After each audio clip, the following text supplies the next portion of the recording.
peace might just be the answer to healing addictions, anxiety, depression, and all our stresses of today. Whenever we don't have peace in our lives, we become reactive. And it is in that reactiveness that we overeat, that we overindulge, and that we lose our peace very, very quickly.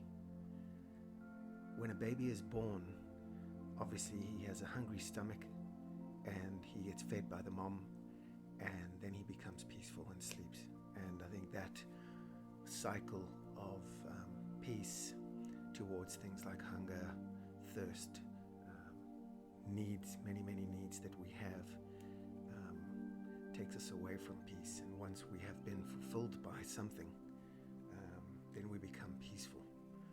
If we look at the entire Buddhist concept of letting go of attachments, letting go of the things that we cling to, we can understand that once we do that, the whole philosophy, once we can find a way to do some spiritual work and let go of our attachments and all those things that don't work for us that we cling to, then we find peace. So a practical example is when you've had a long, hard day at work, at the office, and you come home and it's been a hot, long, hard day's work, and you sit down, you make yourself a cup of tea, you take a deep breath, sit down in the cool, put your feet up, and find peace that way. And that cycle can be met in healthy ways and unhealthy ways. So we just need to look at how we return to peace, and that's really where we need to do the work of self-love, self-care on ourselves, is how we find peace, and knowing as a witness and an observer how we find peace and how we go away from peace. When we're reactive, we become angry, impulsive, looking for quick fixes emotionally, and that doesn't work for us. If we couple that kind of thinking with our emotions, the behavior turns to taking a drink, taking a drug, and trying to find temporary peace. You take cocaine, you take something, a bottle of whiskey, you're trying to force peace on yourself, and of course that kind of defeats the object of what peace really means.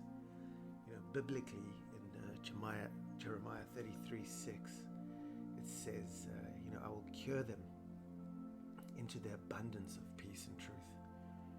So I will bring health and cure to people who are suffering. So suffering has been one of our themes that we've been dealing with, because there's so much of it, of course, going around. And when you're looking at half of America and being depressed or addicted, then we know we've got a big problem. And the problem is not being able to find healthy ways to peace, and that is written in all the religious texts. So a return to peace is something that is necessary, but it can be healthy or unhealthy. And the biblical quotes of peace, just go on and on. Philippians 4:7, peace of God surpasses all understanding, but that peace will guard your hearts and minds. When Jesus left the earth 2,000 years ago, he said, peace I leave with you. Not as the world gives peace, which is probably the ways we try and find it, some of the unhealthy ways. So he said, don't be troubled, don't be afraid. I'll bring you peace that surpasses all understanding, in John 14:27. Another one for Romans 14:19. Let us pursue what makes for peace, and mutual upbuilding. So it goes on, and it doesn't matter which text we look into. Getting back to peace is incredibly important concept. It's something that we need to do on a daily basis. So you need, if you're going to live a successful life, whether you try and find peace through money, career, significance, safety, whatever it's going to be, doesn't really matter. But you're not going to be able to sustain anything without being reactive. So you're not going to be able to sustain a healthy mind, emotions, without being reactive to things, if you cannot find a number of ways to nurture peace. So when we look at things like addictions and anxiety and all of these things that we suffer from, it's not exactly as though they're a case of moral failings, or that you're not a strong person, or you have no willpower. It's a case of not wanting to be separate from what really works for you. So even though it's misdirected, it comes from a place of needing peace. And we're throwing addicts in jail for this kind of thing, for trying to find some peace, and disconnecting them from everyone, which is kind of the wrong thing to do. When you find connection to other people, great peace comes, great truth comes, and that's a historical fact. So when we see and try and understand a 300, 400 pound person eating away on a bag of chips and sugary sodas, you got to understand what they're doing. And we're quickly tempted to call it gluttony and abuse of food and eating disorders and things, which very well might be. But a lot of the root of what that person's trying to do is reconnect, and just to be able to feel whole, peaceful, and joyful. And that's what they're trying to do. And all of us have had periods where we overeat, we overnourish ourselves, or under for that matter, and we pay the price with feelings of guilt, feelings of shame, and feeling of not being good enough. So there's a definite cycle here. The pursuit of peace is a dangerous road to tread, and it's one we tread continuously. What does Sadhguru say? When our stomach is empty, we have one problem. Then when we fill our stomach, we then have 100 problems.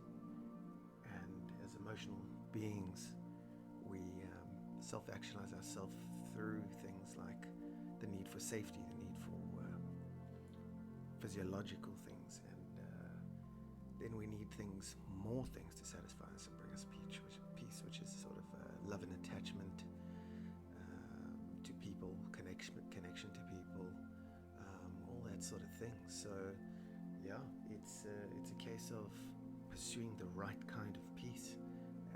There's definitely, and I think we've got to become a witness and an observer to it, there's definitely a ton of ways that we sort of chase the idea of peace in a bad way, and that can be taking headache pills, for goodness sake, and developing medical headaches because you're trying to quell that pounding of your head and get back to a peaceful state. Rumi would tell us that this moment is all there is, and Eckhart Tolle has made a good career out of it, saying that in the present moment we can find peace. If we're going into the future, in our thoughts we become anxious, and if our thoughts linger in the past, we naturally become depressed. So the more you recognize the immense good within you, and the peace that's in you, you can start to bring it to the surface as a witness. So whenever you get angry, impulsive and reactive, you can learn through meditation, mindfulness, and many other things. You can learn to choose peace rather than whatever else is coming up. So Wayne Dyer would always say, he would stick it to his steering wheel and say, I can choose peace rather than this situation, this reactiveness. And that is one sort of small way that we can return to peace very, very quickly. So rather than being your thoughts and emotions, be the awareness behind your thoughts and emotions, and rather become a witness as to how you pursue peace, and make sure you do it in healthy ways.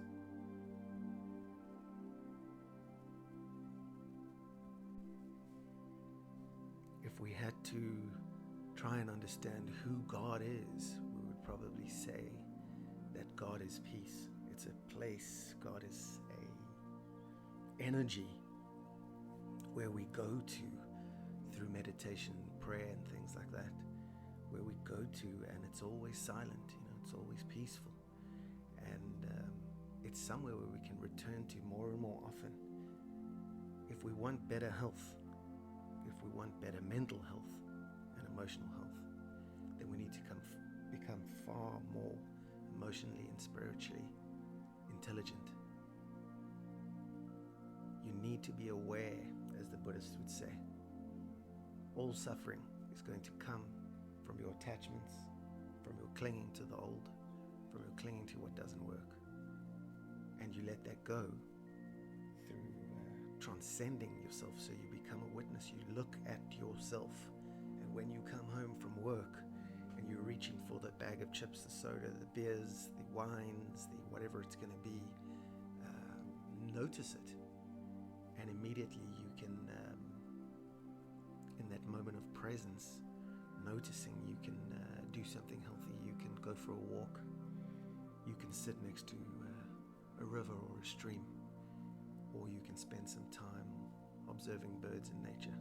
So these things that we think are small, like doing contemplation for 20 minutes a day and just being still with yourself, can be very, very powerful pointers that point us into positive, peaceful outcomes, which will exactly cure us and lead us, as Jeremiah 33:6 said, it will lead us into the abundance of peace and reality.